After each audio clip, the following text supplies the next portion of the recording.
Hey everyone, and welcome to this week's episode of the Ask Jeff Show. We are on episode number 25, and we have two new questions for this week. The first question is, what's the best way, or where's the best place to find new trainers, and what's the best way to interview them and then onboard them and get them up to speed so they're ready to start training sessions for you. And once you learn marketing and lead generation and sales, like hiring your team and building your team around you is actually the hardest part of the job. So you have to market for trainers the same way that you would market for clients, and constantly be looking for for new talent and new trainers. So the first thing that I would do is you want to get as many people interested as possible in a position. So try to hire from within. So you're going to let your members know. You can't hear you very well. So you want to let your members know that you're hiring, and a lot of your members, this isn't the first time they've done a fitness program, or maybe they had a trainer in the past. They have somebody that they know that they could refer that would be a good fit for you and your business. So just announce it at your boot camp or at your personal training studio, and just tell them, hey, we're adding to our team. You guys are awesome. You probably know some awesome people, and if you know anybody that would be a good fit, send them our way. And you can also send it out in an email broadcast.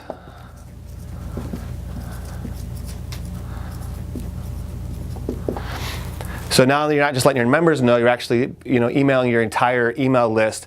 It just could be the subject line, we're hiring, and same thing, let them know you're looking for an all-star trainer to add to your team, to help help get more results for your clients. Third thing is you can put it on your fan page, and you can also boost it as well. I've actually found my assistant at the time through the fan page and boosting the post. She actually still works with us now. It's Nancy's Carlos' wife. I found her through this method by putting it on my fan page and boosting the post. Same thing, you can target within a 5-mile radius, and if they're already a fan, then they already kind of know your business. It's always good to try to hire from within. So you can also hire a member. If you're going to be hiring a member, the best ones are usually like the stay-at-home moms who their kids are back in school now, so they have a lot of free time during the day and in the mornings and can help out then. They've been coming to your program for a while. They probably have already reached a lot of their goals. They're already helping other people in your program, kind of taking them under their wing already.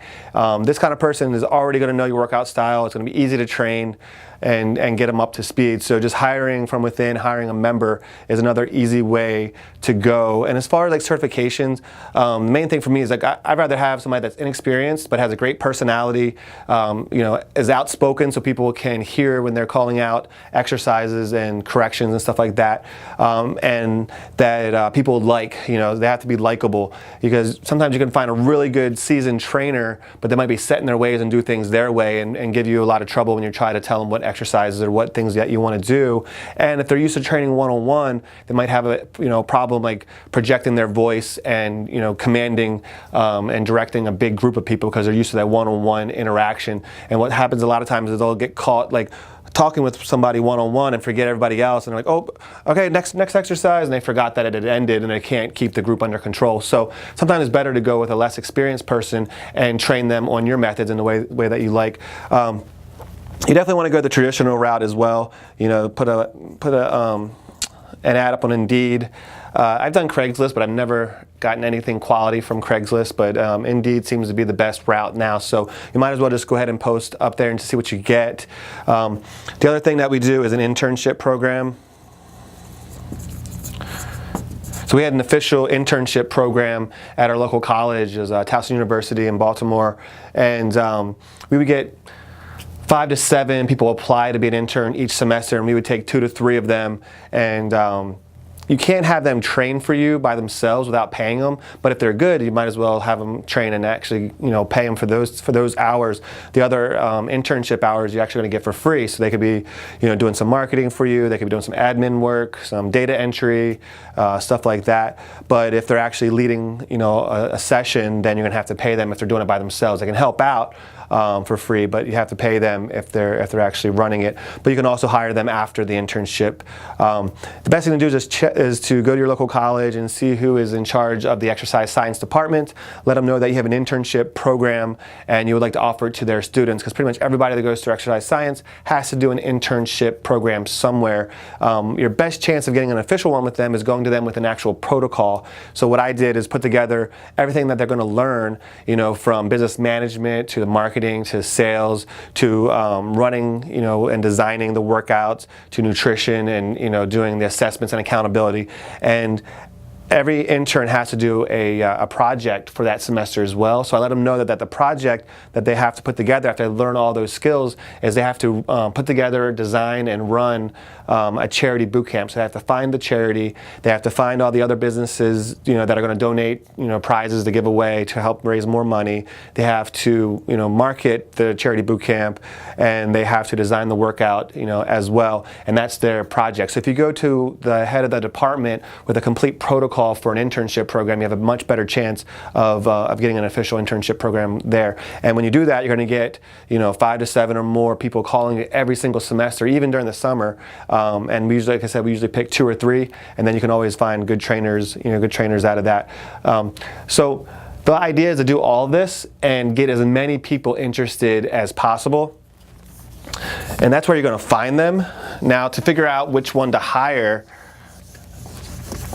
once you have 5 to 10 people interested, you're going to do a group interview.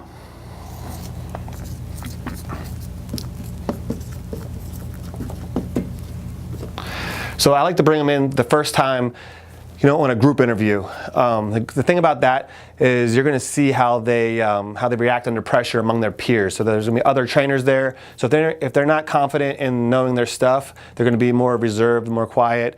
People that have the confidence and speak up and take you can tell which ones are the leaders and are confident in what they know. And that's what you want. You want somebody that isn't afraid to speak up. So one of the questions that we asked during the group interview is, just tell us about your best testimonial or your best client. So we'll go around the circle and they'll tell us about their best client or their most successful client and how they were able to help them. And what you want to look for is not only the results they got for the person, but who they give credit to. If they're like, "Well, I told them to do this, and I told them to do that, and I told them to do this," and they're all about themselves, then that just shows that they think they're really, really good and their client didn't do anything. The ones that you want to look for is ones that talk about how hardworking the client was, how their attitude was great, and how they listened to every single thing that they told them, and they give the client all the credit, because that's how they're going to treat your clients. So you want to look for that in that answer. And then after that, you're just going to go around and have them tell you about their worst. About the one client that just couldn't help for whatever reason.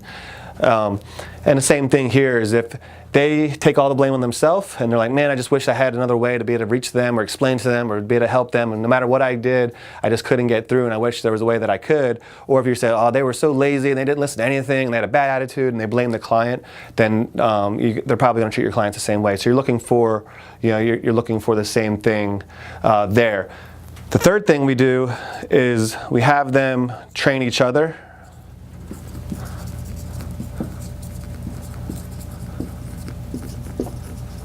So on the fly, we don't even tell them, give them any time to prep. We just tell them to stand up and get ready to work out. And we tell them before they come in for the interview that they're going to be working out or going through a quick workout, so to wear workout clothes. So we just have them stand up and we give them 2 minutes each, and they have to take everybody through a workout. And what you're looking for here is how they project their voice, how if they're not afraid to correct some of the trainers if they have bad form, what exercises they choose, if they're good, solid exercises, and whatnot. And you're going to see their personalities come out here, because if they can do it in front of their peers, they'll be easily do it in front of your clients. If they can't do it in front of their peers and they're quiet and they're unsure of themselves, they're unsure of the exercises, they don't correct any of the trainers, even if their trainers had bad form, then you know that they're probably not going to be a good fit. So from here, we do the group interview, like 5 to 10 people, and then I'm narrowed down to 2 or 3, and that's when you're going to bring them in for the one-on-one, and that's where you can really get to know like what their future goals are, what they expect, that kind of stuff, and then pick which one you'd want to go with from there. So once you have the trainer that you want to hire, you need to onboard them and get them up to speed as fast as possible so they can start training sessions. And it really depends on which category that you're able to find that trainer and hire them from. Because if it's a member that has been with you for a year or more, they already know all your exercises, they know all your workouts that you do, they know everybody in there, everybody has seen them working hard, they already take people under their wing and help coach them up and stuff. The only thing is that some people might not think they're qualified. That's the only obstacle that you'd have to overcome. So I would get them a certification as soon as possible, and it doesn't have to be any recognizable one, because your clients don't know. All they know is they're certified or they're not. So I would just go online and Google personal training certification and find one that they can do online. And then I let them know that they're like on a 90-day probationary period, and if they do really well during those 90 days, that you'll pay for them to get real certification, and then find one that's local that you like and send them to that. Choose like $300 to $500, anywhere between $300 and $500. But it'd be a great investment in that person if they've done really well the first 90 days. So so that person is going to really be the easiest one, because the only obstacle you need to overcome is getting your clients, the other people, to respect them as a coach and not as another member, and by them being certified, that will. If it's a new trainer that's never done your program before, the first thing that we have them do is they take one boot camp per day for a week. And we have them do different times each day. It can't be the same session each day. The reason we do this is because we want to, for one, see how good they work out, their form, if they know the exercises. We also want to see how their attitude is, if they're encouraging other people, if they're just keeping to themselves. And when your other members see them working out side by side, that's the fastest way for them to get to know them and earn their respect and earn their trust. If they see them just crushing the workout and encouraging other people during it, and they know that they're already, I let my clients know that, hey, we just hired this, so-and-so, he's going to be our trainer. We're just trying to get him up to speed. He wanted to work out with you, and I say that they wanted to work out with you so they could get to know you better and show you what they have and whatnot. So we have them take a boot camp, 1 per day for a whole week. And then then the second thing is we have them shadow either me or one of my trainers. So shadow us for 1 to 2 days. So, and all this has to be paid, because you can't make them take a workout as an employee and not pay them. So don't be cheap. Pay them to do the workout. That way you can make them do the workout. And everybody should have employees and not independent contractors. So make sure that you're hiring them as a W-2 employee, and that way you're running a legit business, because they're not really independent contractors. And as an employee, you can tell them what to do. So you can tell them they have to take the boot camp or take the session, but you do have to pay them for it. It doesn't have to be the same pay as if they would get if they were teaching. So we would do usually like $15 an hour on the non-training sessions, and then start them off at $20 an hour to teach, and then after 90 days, $25 an hour. But we would have them shadow us for 1 to 2 days. So pretty much all they're doing is just out there on the floor with us, seeing how we're leading the warm-up, seeing how we're interacting with the clients, teaching them how to call people by their name, call them out, high-fiving people, fixing their form, all that good stuff. And then after that, we have them lead the warm-up. And that can be 1 to 2 days. And so here you're going to be shadowing them during the warm-up, and then they'll be shadowing you again for the rest of the workout. You can put them in charge of like 1 or 2 stations. So during the same time, you can put them in one or two stations that you have and have them motivating people that are in those stations, fixing their form, and that way you can just tell them, like, these are the exercises for this station, this is what I'm looking for, this is what you should be doing, here's exercises for this station, this is what you should be looking for, this is what they should be doing, and you have them going that route. So they're leading the warm-up and they're in charge of 1 or 2 stations. So now you're looking at all that. Like I said, these can happen at the same time, so this is like 4 days, 4 days into it, and then after that you want them to lead the whole lead the whole session, and you're just shadowing them. So you're just there watching and observing, and then giving them some pointers in between. In between. So you're gonna have them leading the session, and you shadow them. And this could be, day 5 through 7. So within 1 week, you can really get them up to speed. Taking the boot camp every day, they're shadowing you for the first couple days, kind of just seeing how you do everything. Then you're gonna let them lead the warm-up. They've already saw you lead the warm-up for 2 days straight, so they have an idea of, they know exactly how you want it done, what you expect. They lead the warm-up. You can put them in charge of a couple stations, tell them exactly what they should be doing at those stations, and then towards the end of the week, having them leading the entire session with you shadowing them. And within 5 to 7 days, they can be up to speed, ready to go. So that's how we onboard them and get them ready, and then they can start taking over the sessions from there. So we do a 90-day probationary period when we hire people, because sometimes they could be a good trainer on paper. You don't know what their work ethic is, if they're going to be showing up on time, if they're going to cancel on sessions and stuff like that. So we always tell people that they come in on a 90-day probationary period, and I tell them that it's not my decision if they stay past 90 days, it's actually the members. Because if they do something members don't like, the members are going to be emailing me, calling me, texting me, telling me everything. So if it's just not a good fit for them, then it's not a good fit for me. And so that way you can put it on the members of whether you want to keep that trainer or not after those 90 days. But I would always do a 30-day review, tell them what they're doing well, tell them what you expect moving forward, do a 60, and then again at the 90, letting them know that, yeah, you're coming on full time, you're getting a bump in pay from $20 to $25 a session, or it's not a good fit, thanks anyway, and then go right back through the whole process, getting them back in for the group, the group interview. So that is the most efficient way to find, hire, and onboard trainers. Follow that. Constantly be on the lookout for new trainers, potential trainers, and you follow that, you'll have no problem building, your A team, and be well on your way to building your business without you, instead of around you. So our second question is, this person says they're getting about 15 sales appointments per month, but they're only closing 3 to 4 or maybe 5 of them. They want to know, what can they do to close more sales? So if you're getting 15 people in front of you, you should be closing a minimum of 8 to 10 of those. So I think that this person could actually double their sales, especially if they're following something similar to like my non-close close. If you haven't heard of that, I have that training in the Fitness Marketer Lab, and you can do that 7-day, I think it's a 7-day trial for free right now. So if you go to fitnessmarketerlab.com, you can get in there for 7 full days, absolutely free. And my non-close close training specifically for that, in great details in there, so 30 minutes. And my onboarding program is in there, training as well. Absolutely free for a week. So go in there and get those. But I'm just going to go through a couple main reasons why people have a hard time closing, and it usually isn't the client. It's usually the trainer who's trying to close. One is the price.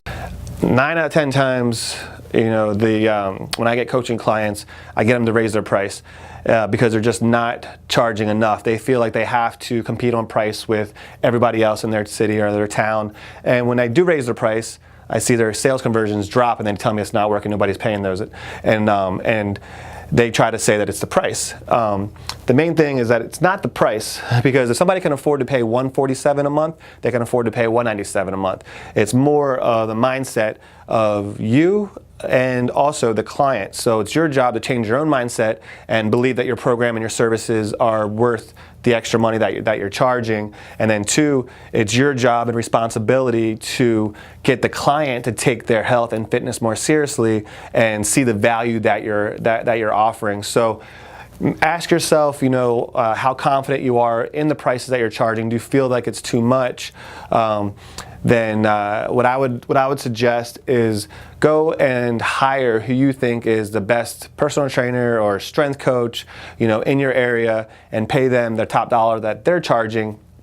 And go through their program, get the results yourself, so that way you see the value and you don't think that you're overpaying them. Then you'll be able to come back and have no problem charging what you charge. Because if they're only paying $197 a month for group training, or boot camp, and you're paying $80 a session and almost $700-800 a month for one-on-one personal training, and you're getting results and you feel great and you think that's valuable, it's so much easier to sell $197 than an $800 a month, package. And that's probably one of the reasons why, me personally, I never had problems selling, boot camps or group training sessions, because I always sold one-on-one training for $700, $800, $900 a month, sometimes more.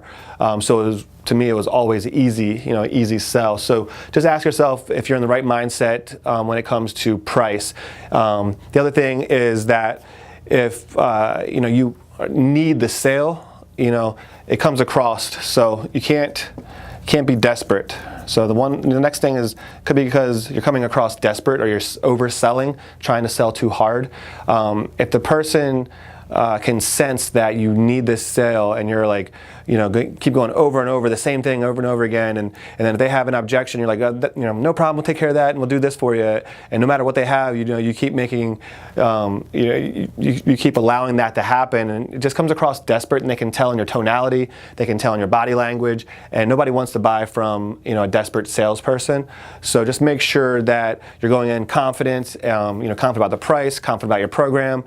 Even if you're hurting money, financially, you got to get that out of your, out of your mind, out of your thought process, and go in, really not trying to sell the person on your services, but being the assistant buyer.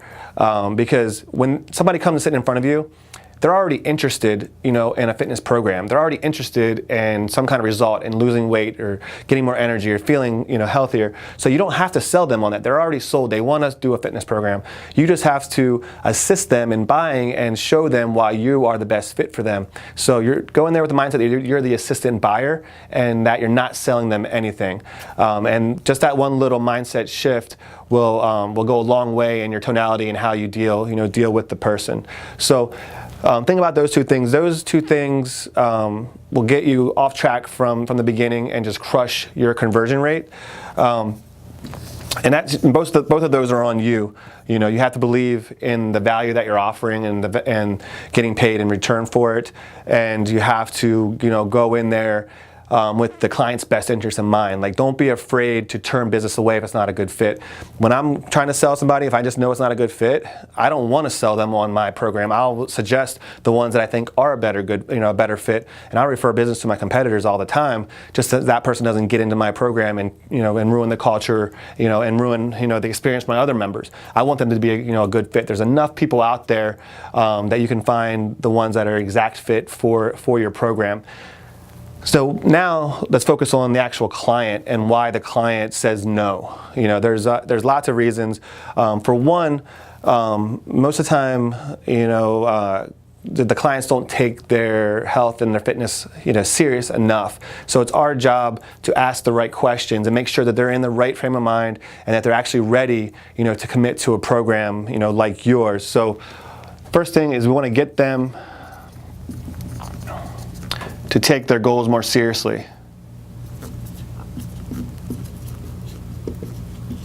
So one of the questions I ask after we ask what their goal is, and why they want to reach that, why that's important to them, is you want to ask them why that's important for them to reach that goal, and you kind of you keep digging. You've probably already heard this before. Keep peeling back the onion. So every time they tell you the reason why, then you ask why that is important. You don't want it to get awkward where you're like, okay, why? But make it more natural. They come in and like, oh, I want to lose weight. Okay, well, why is it important for you to lose weight? And they can be like, oh, I just don't have that much confidence, anymore. My self-esteem's kind of low. I'm like, well, why is it important for you to have confidence, for your self-esteem to not be low? It's like, then they could go like, my husband doesn't ever compliment me anymore or give me any attention.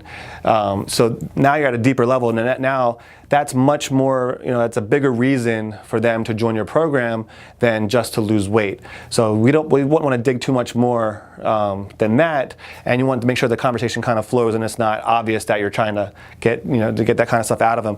But after I get to that, core reason why they want to reach the goal that they do, then I ask them, why did they come in today and not a week ago, a month ago? Why is it now the time? And whatever they say is fine. And then I say, well, cool, are you committed now, or are you just interested in reaching this goal? And the difference between being committed and interested is that, if you're interested, you'll do what you're supposed to do until it gets hard, and then you'll quit. But if you're committed, you'll do whatever it takes no matter what. And when it gets harder, you try even harder. And I want to make sure that they give you that commitment right there. Like, I'm committed, to doing this no matter what.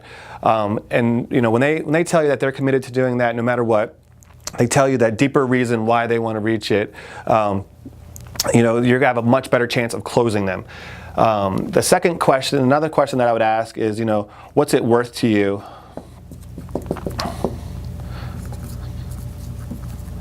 So if you were guaranteed to reach that goal, that whatever they said they wanted, if it was guaranteed without a doubt that you were going to reach that goal, and how much would that be worth to you? People get liposuction, it's guaranteed they're going to lose fat. It might not look that good when they're done. It might not be that healthy. They're still not going to be healthy. They might get it back because their lifestyle is still bad, but it's guaranteed, and they pay $3,000, $5,000, $10,000, whatever it costs to get liposuction. So if you were guaranteed to get the results that you want, how much would that be worth? And they're going to say, since you just said, $3,000, $5,000, $10,000, whatever, they're probably going to say the same or more. They'd be like, oh, it'd be priceless. I'd pay $5,000, $10,000, whatever. If they say that, then when you go to tell them it's $200 a month, they shouldn't have a problem with the price. So I always ask them, like, what is it worth? What is it worth to you if you knew for a fact that you're going to get that, that you're going to reach your goal?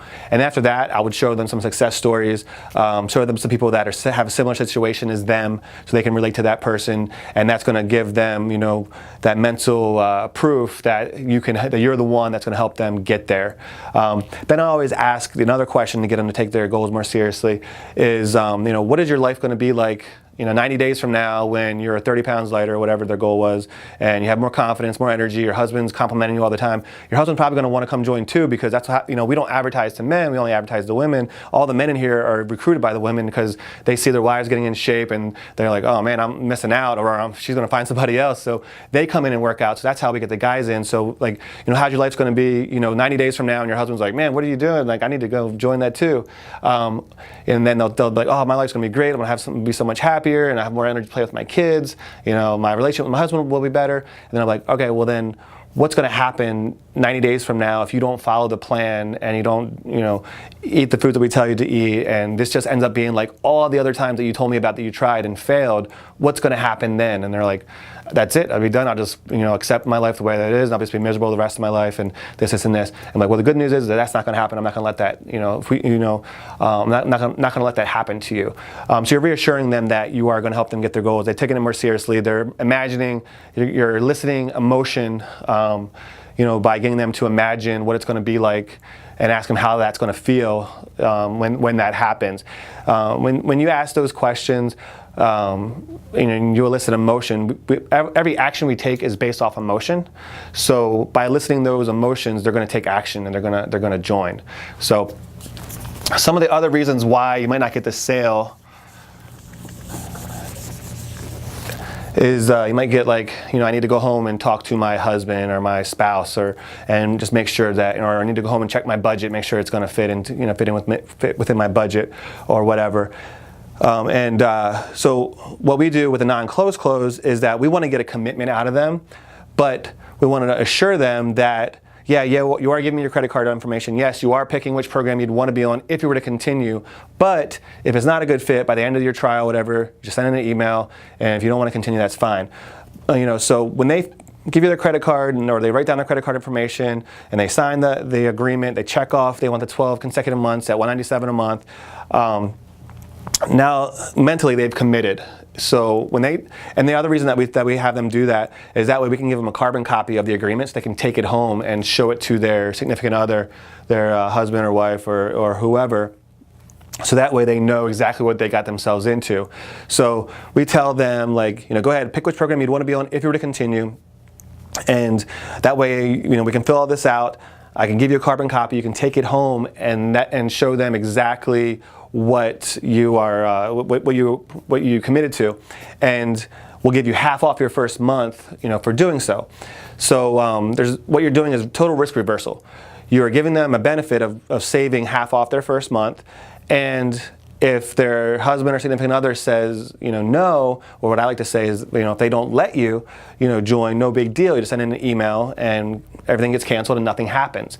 If they decide to let you, then they're going to be happy that you signed the paperwork today because you're saving them half off their first month. So there's absolutely no reason for them not to sign. So, and once you get that signature, again, that's a subconscious commitment. Even though they know there's an out, they're going to fight for that, for it all to line up, because that's what feels right now. And if their husband is like, why don't you just, when the 21 days is up or whatever, why don't you just try it on a month on your own and see what kind of results that you can get. And if you don't, if you struggle on your own, then you can go back and join. And if they didn't sign and they were trying to convince their husband or significant other to let them continue, and that's what they said, they're probably like, okay, because they don't have to do anything. They don't have to send that dreaded email saying, yeah, sorry, I know I told you I wanted to and I could, but my husband doesn't want me to, wants me to try it on my own. That's a painful email to write. If they don't have to do anything, then they'll probably comply with their significant other and say, okay, I'll do it for a month, and then they never come back.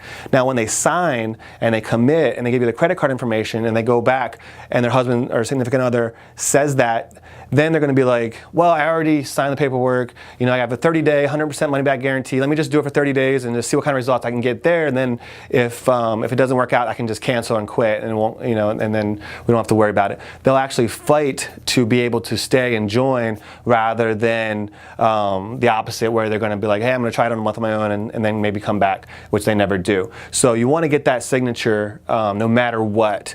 And again, go to fitnessmarketerlab.com and you get a free week to try it out. The non-close closes in there. I go over that for 30 minutes or more in great detail, step by step, exactly how to pull that off. And the cool thing about that, you're going to get 9 out of 10 people to sign. So if you have 15 sales appointments coming in, you're going to get 14 of them, 13 or 14 of them to sign. And now you have, if you're doing a 21-day trial, you would have another 2.5 weeks or whatever to make sure that they stay on and don't cancel. Because then if you get 13 or 14 to sign, but then you never talk to them for the next 2.5 weeks, you're going to get 10 of them to email in saying, hey, I don't want to continue. And then there goes your 3 to 4 out of 15, rather than your 8 or 9 out of 15. So what you want to do is follow my onboarding program, or come up with some kind of onboarding system, so that way they don't feel like they're just a number. So you need an onboarding system.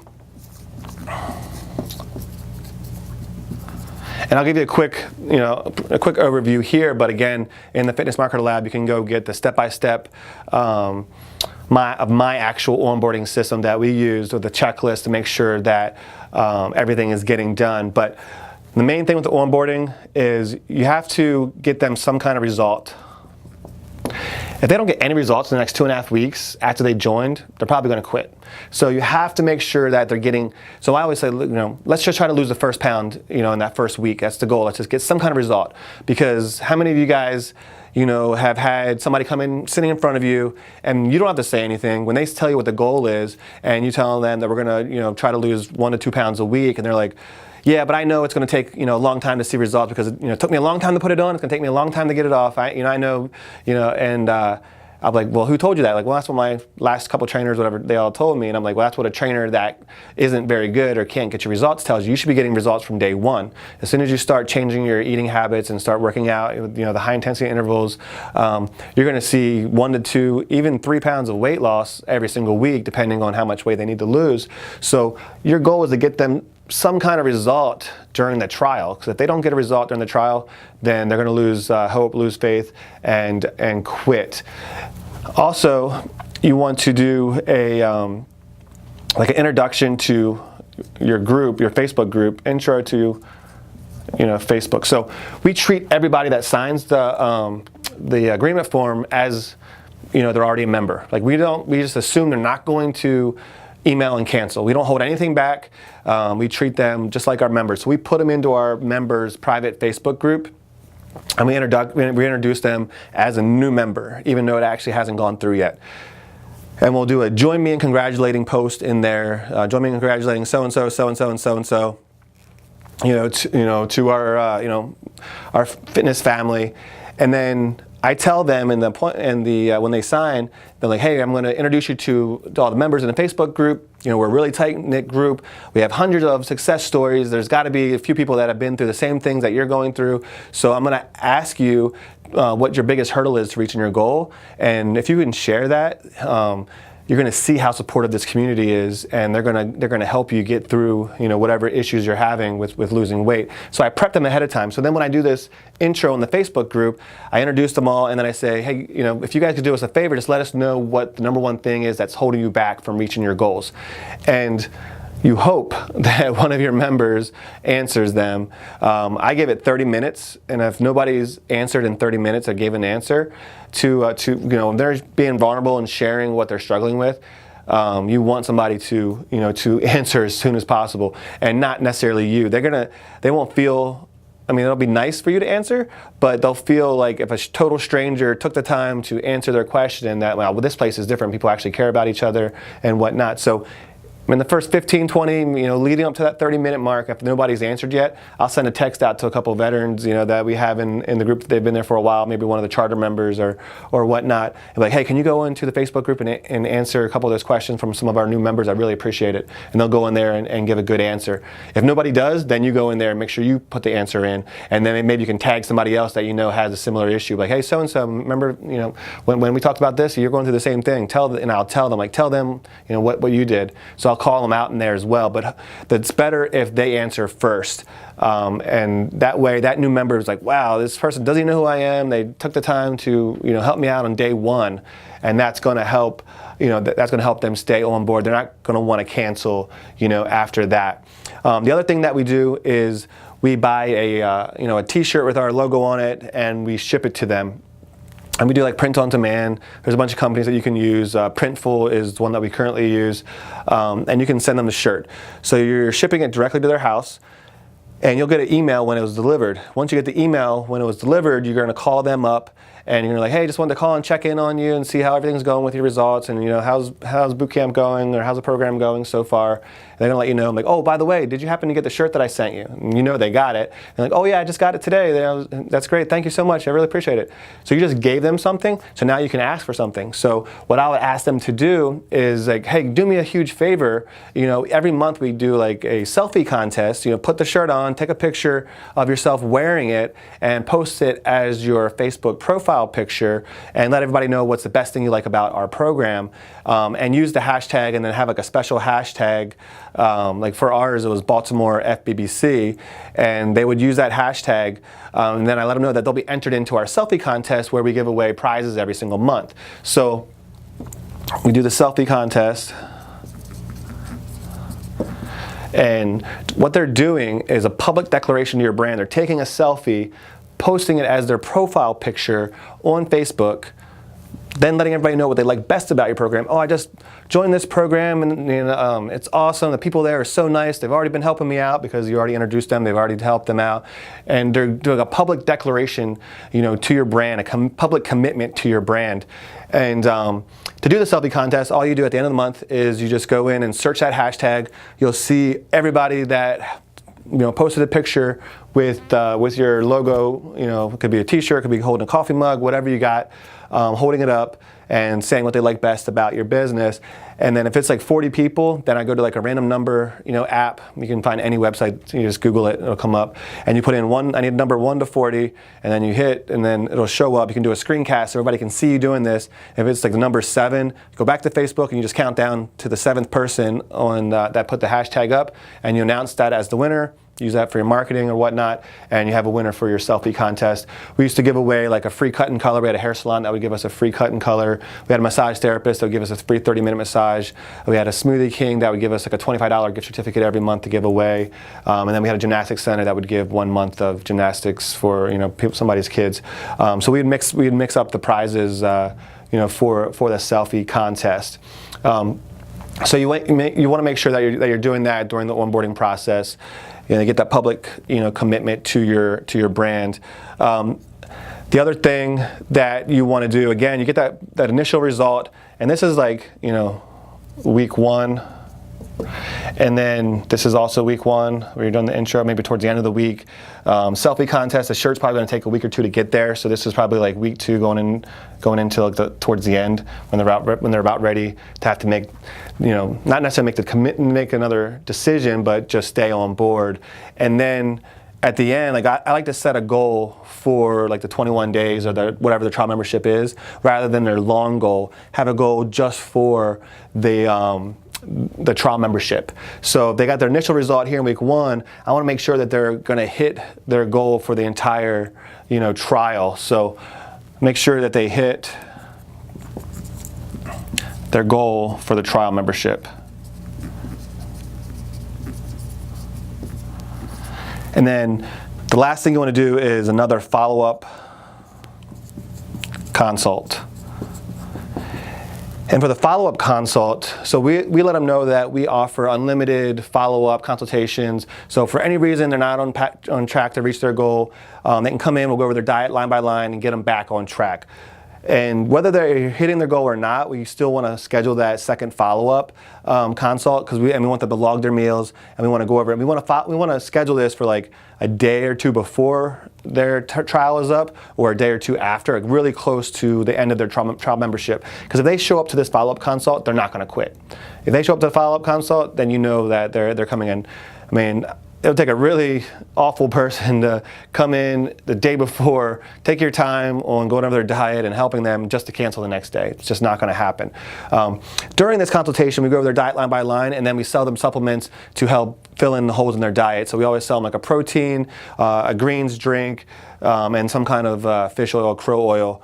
And by doing that, you're going to get an extra $30 to $40 in profit every single month from the same person. So it's a free consultation, but you're also going to make money on the back end through supplements. So that's the quick version of the onboarding training. You can get the full version at Fitness Marketer Lab. But by following this, you're going to have, out of those 13 or 14 people that signed, you're easily going to have 8 to 10 people that stay on board after the trial membership is up, and that's going to double the conversion rate from 3 to 4 out of 15 to now 8 to 10, out of 15, if not 12, 13 if you follow everything. So follow that stuff. That's going to help you with your sales, and that's it for this week. Thanks again for tuning in. And if you have any questions for me for next week, leave them in the comment section below. And thanks a lot, and I'll talk to you soon.